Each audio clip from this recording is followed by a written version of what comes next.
अरे आग लगे, ये भी कोई जिंदगी है। सुबह से चिल्लम चिल्ली पुकार सुन के मैं तो तंग आ गई हूँ। अरे वो भी क्या दिन थे जब मैं गांव में रहा करती थी। पहले बड़ी सुखी थी मैं। पहले मेरी जिंदगी क्या थी और अब क्या हो गई है। शहर में तो लोग भेड़ बकरी की तरह जीते हैं। जीने का असली मजा तो गांव में है। क्यों, क्या हुआ माँ जी? आज गांव की बहुत याद आ रही है आपको? अरे हाँ बहू, शहर का जीना भी कोई जीना है। लोगों की आधी जिंदगी तो सड़कों के ट्रैफिक में निकल जाती है और यहाँ रखा ही क्या है। एक बात कहूँ, दिल्ली शहर अब पहले जैसा नहीं रहा। क्या माँ, जब देखो गांव के गुणगान गाती रहती हो। ठीक है, इस बार ना बच्चों के कॉलेज की छुट्टियों में हम सब गांव चलेंगे, ठीक है? हाँ, ये ठीक है। फिर कुछ दिनों के बाद सारा परिवार अपने गांव चला जाता है। अरे वाह, कितनी ताजी और साफ हवा है, कितनी शांति है यहाँ। चल बहू, अब बढ़िया सा खाना बना दे, मजे से आंगन में बैठ के खाएंगे। सुशीला गांव का माहौल देख बड़ी खुश होती है।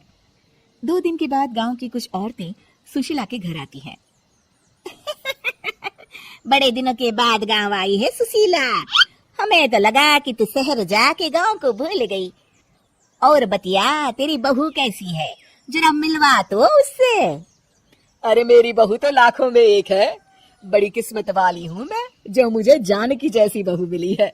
हमेशा मेरी सेवा में लगी रहती है और आज तक कभी पलट कर जवाब नहीं दिया उसने। सुशीला की बातें सुनकर सभी औरतें हंसने लगती है।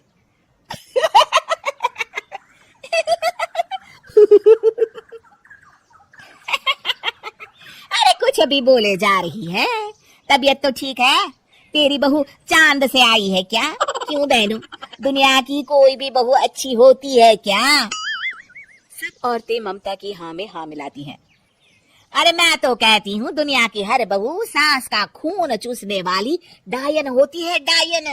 मैं तो एक बिल में 1000 सांप के साथ रह सकती हूँ, लेकिन अपनी बहू के साथ नहीं रह सकती। हाँ, तूने सही कहा। मेरी बहू तो तेरी बहू से भी 2 कदम आगे है। सब औरतों की बातें सुनकर ममता मन ही मन बड़बड़ाती है। अरे ये गांव सुधर गया, लेकिन औरतें नहीं सुधरी। अगर थोड़ी देर और इनकी बेवकूफी भरी बातें सुनूंगी तो मैं सच में पागल हो जाऊंगी।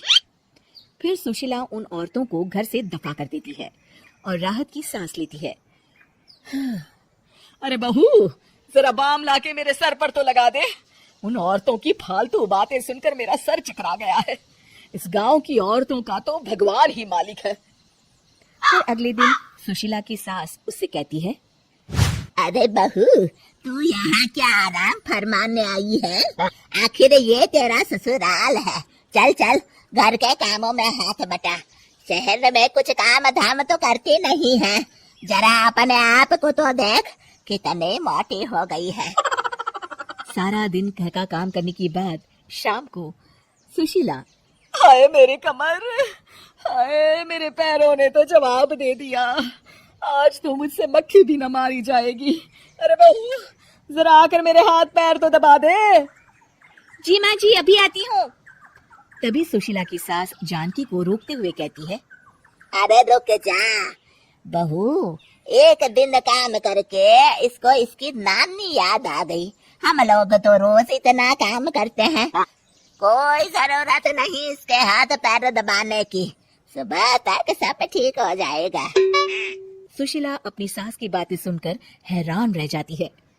इस तरह धीरे धीरे गांव आने के बाद सुशीला की परेशानी शुरू हो जाती है। अरे आज तो मैं कपिल शर्मा देखूंगी, क्योंकि आज संडे है। सुशीला जैसे ही टीवी ऑन करती है तभी बिजली कट जाती है। अरे सत्यानाश, इस बिजली को भी अभी जाना था। इतने दिनों से मैं टीवी सीरियल देख नहीं पाई। हमारा देश इतनी तरक्की कर रहा है, अरे पता नहीं ये गांव कब सुधरेगा। अरे अब तो 2 दिनों के लिए बिजली को भूल जा, ये तो यहाँ रोज की बात है। अब इस अंधेरे में रहने की आदत डाल ले। हाँ। हे भगवान, अब क्या होगा? ऊपर से इन मच्छरों ने जीना हराम कर रखा है। दूसरी तरफ घर के काम कर करके और बिना किसी सुविधा के सुशीला तंग आ जाती है और उसे शहरी जीवन याद आने लगता है। क्यों माँ, मजा आ रहा है ना? अरे आपने ऐसी सूरत क्यों बना रखी है? मुस्कुराइए, अब हम गांव में हैं। मोहन के साथ जानकी भी अपनी सास की खिंचाई करती है। हाँ हाँ माँ जी, आप ही तो यहाँ की बड़ी तारीफ कर रही थी। फिर अभी तो कुछ ही दिन बीते हैं। वैसे भी अब तो आप यहीं रहने वाली है ना? अरे नहीं नहीं बहू, मैं एक दिन और यहाँ रुकी तो मर जाऊंगी। मुझे शहर ले चलो। क्या दिन थे, कितनी सुखी थी मैं वहाँ। ठीक है माँ, हम कल ही वापस शहर चले जाएंगे। इस तरह सुशीला शहर आ जाती है और फिर कभी दोबारा गांव जाने की जिद नहीं करती।